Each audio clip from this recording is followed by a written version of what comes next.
So, kapatid, patunay no na off duty po ako ngayon. Uh,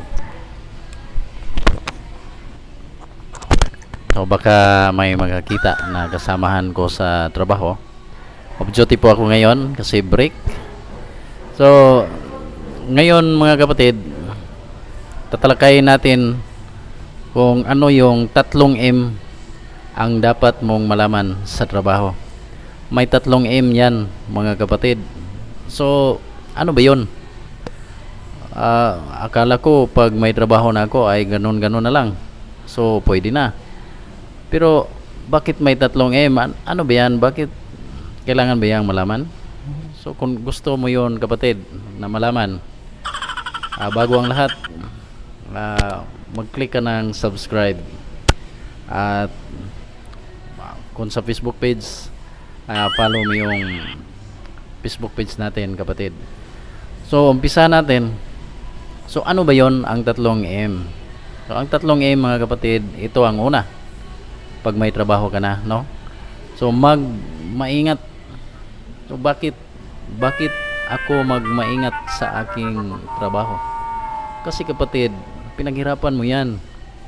Nag-apply po kayo, gumastos ng mga requirements, tapos hindi po kayo maingat sa yung trabaho, ay malaking kamalian yan mga kapatid.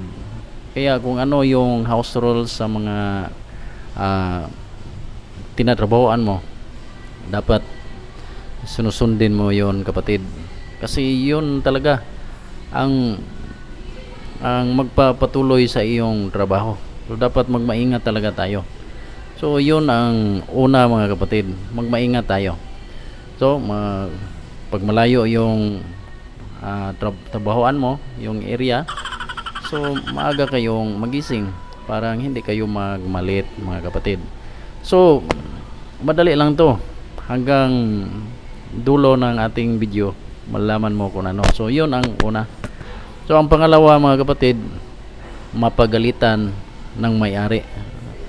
So kasama yan kapatid sa trabaho. Sino namang magalit sa inyo kung hindi kayo employer, no? So siyempre employer ta, dapat expected na rin na magalitan. Kahit gaano pa tayo kagaling sa ating trabaho, minsan magkakamali din tayo. Kaya yun ang dahilan na mapagalitan po tayo sa may-ari. Pero kasama yun sa trabaho mga kapatid. Kasama yun. So okay lang yan, okay lang yan. So ang mabuti na hindi tayo matanggal. So yan lang kapatid. So sa ngayon kapatid, yun ang pangalawa. So maiksi lang po ang video natin. So ang pangatlo, makatanggap ng sahod o sweldo or salary. So part yan sa trabaho mga kapatid. So dapat alam na natin may 3 M pala. So pag may sahod na tayo, okay na. Pero nanggaling po tayo sa magmaingat at mapagalitan ng may-ari. At pangatlo, siyempre magalitan tayo, meron talagang sahod. Makatanggap talaga tayo ng sahod. So yun lang kapatid, no, ang dapat nating malaman, na mayroon palang 3 M. So hanggang dito lang po mga kapatid. Baka maabutan din ako ng time na malit po ako. So dito, at maraming salamat. So hanggang sa susunod na video mga kapatid, kung gusto mong malaman kung ano pa ang dapat mong makita, huwag niyong kalimutan ang pag-follow sa aking channel, para ma-update po kayo sa mga bago na tong video. So hanggang dito lang po mga kapatid, at maraming salamat sa inyong pagpanood.